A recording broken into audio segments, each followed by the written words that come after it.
Yo people, it's your boy Marvy, aka Sexy Chocolate, aka Nigerian Prince, you know that. And I'm back with a part 2 of my horrible airport experience. So before that, first of all, I want to give a big thanks to the new subscribers who were able to subscribe to the channel. And if you're just watching or stumbling upon this video for the first time, please do not hesitate to subscribe, do not hesitate to like, do not hesitate to drop a comment, right? And if you haven't actually watched the part 1, you could go back to revisit it, or you need to refresh your mind on how the shege began. You get what I'm saying? Now, I'll continue my story. I can't shy from your vibe, but it good to get high. Coming close, I go high. Catch me outside. I can't shy from your vibe, but Airlines where we actually came, and then I exited the complex. And when I exited the complex, I couldn't get back in. So when I left the complex, right, I then saw people taking their bags and just stuff, and I was like so confused for a bit, and I was like in my mind, what's happening, right? Because I thought, you know, my leaving Nigeria, all I'm just going to have to do is to follow directions until I get to my city of residence, which is Liverpool. But I saw people leaving, and it turns out that they were actually leaving the sector for the Qatar Airlines, because my next flight to Stavropol was meant to be on another Russian airline that was meant to bring me to Stavropol, but I didn't know. So when I left, I didn't take my bags for me to go and check in with the other, you know, airline. I left and I saw people carrying their bags and luggages, and I was like, oh, my bad. I had to now go back to, you know, check for my stuff, and only for me to like come back inside, and this man by the side, he told me that it wasn't allowed. And I was like, what is your definition of is not allowed? Like, he's not allowed to enter through this area, or he's not allowed to go back to get your bags or your stuff? Because everything was really new to me, right? You know, this was my first time and everything.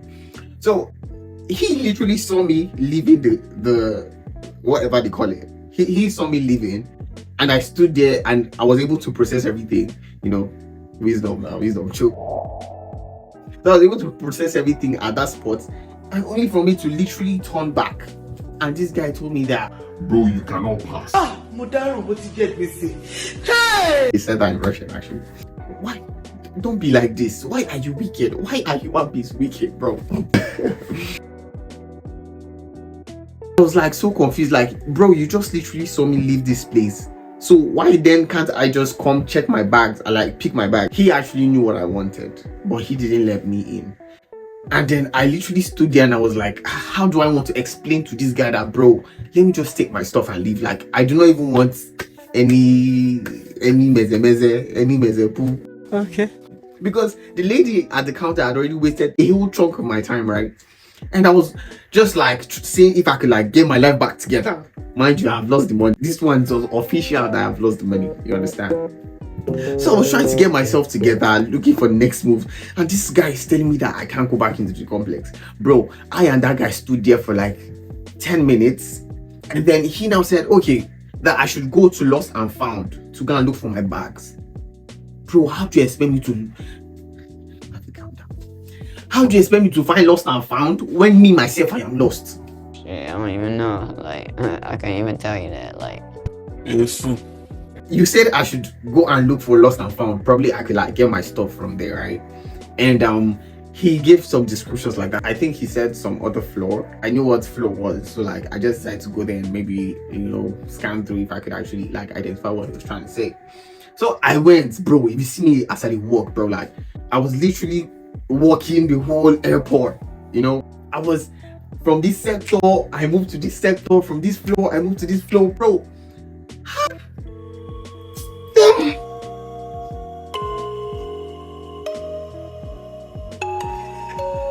It wasn't funny.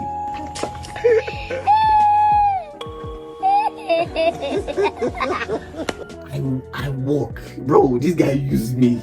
I looked and searched, and I was talking to people. Like, I was just saying what I could say, and everyone was like, oh, but like there was literally nothing they could do.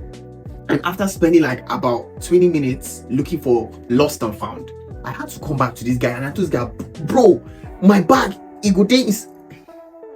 my bag could actually be here, sir. Like, let me just check. Follow me. This guy said no. I just knew that it was horrific because everything was coming at a stretch, right? I think I just stood by the side and I was just waiting for the man because at this point I literally didn't know what to do. And I think a superior of his actually came by and I don't know what they spoke, but probably seeing someone there, you know, like what does he want? And the supervisor said, and he told the supervisor what I wanted or what happened, and the guy just said that he should let me pass. Bro, another 40 minutes have gone.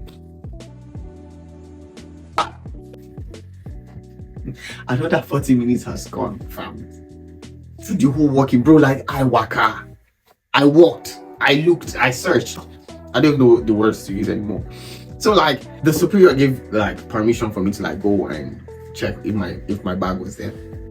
And I went into the place and lo and behold, I saw my bag.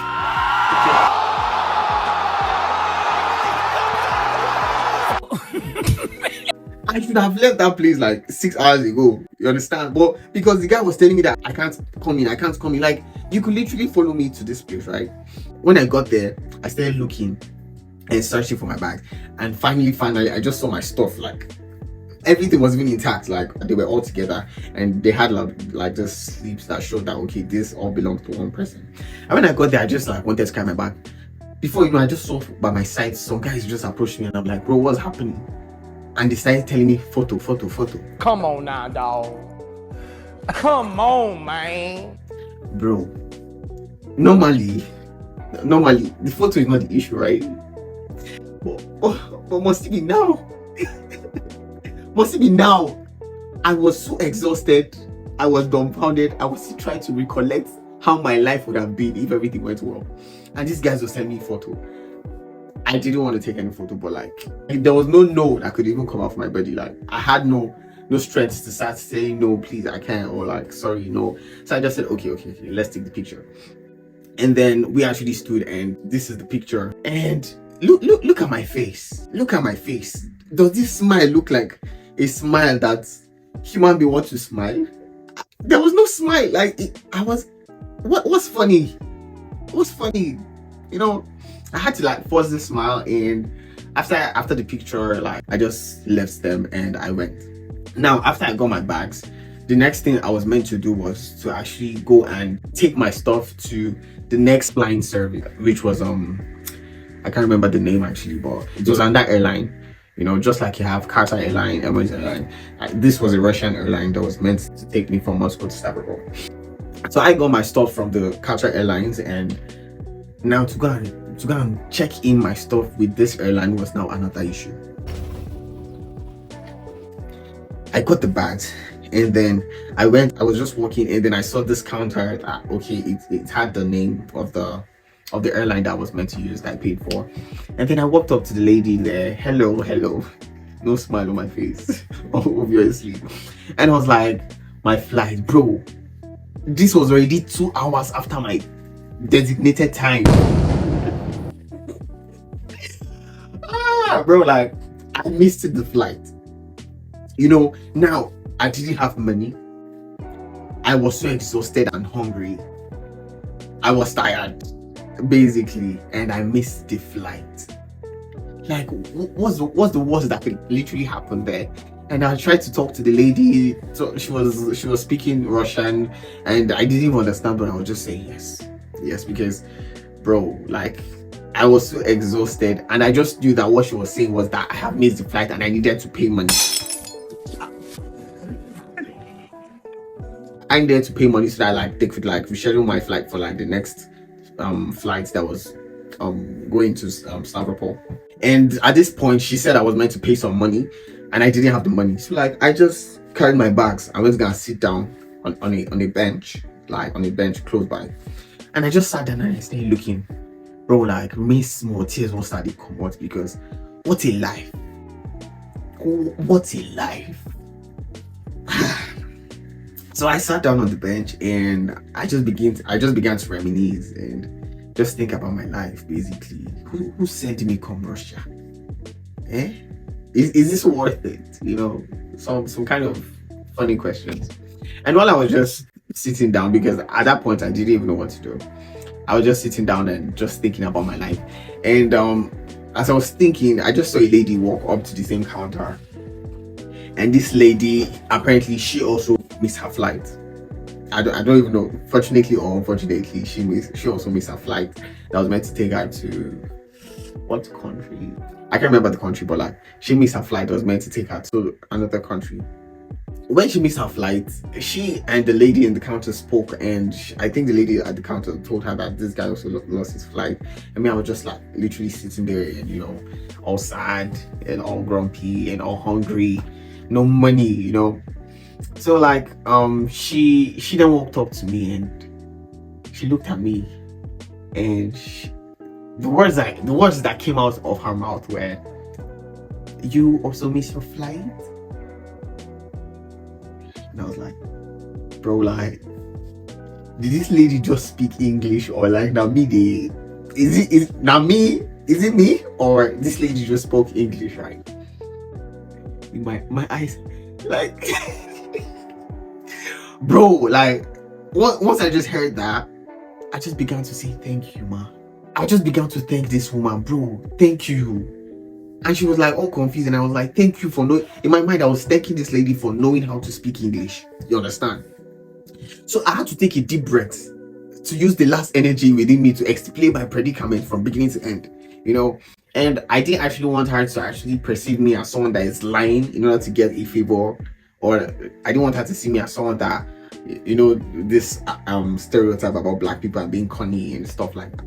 So I didn't want her to actually get that impression, but like I just had to honestly explain everything from the depth of my heart. I said, ma, I lost my money. I've been here all tired, beaten and battered. You know, and she said, okay, don't worry, bro. She said, don't worry. It's been long since I heard that. Don't worry. You know, and she spoke to the lady, and I do not know what they did, but lo and behold, this lady paid for the rescheduling of my flight. Now, she paid for the rescheduling of the flight, and okay, I didn't know where next to go. And bro, this lady left her stuff.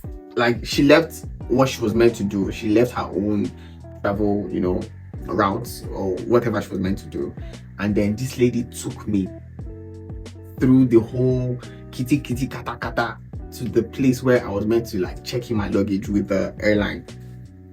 And bro, like, yo people, I am really sorry for not being able to complete the story because of how long it was, but this is part 2 and the final part will be part 3. Like, there will be no 4, I promise, you know. And I was not even meant to do this now, but I actually promised a friend of mine that when the subscribers get to 200, I'm gonna post the part 2, and so it's almost there. But like the part 3 will be definitely when I get up to 200 subscribers, so anticipate. And thanks for watching. I really appreciate it. It's yours truly, Sexy Chocolate.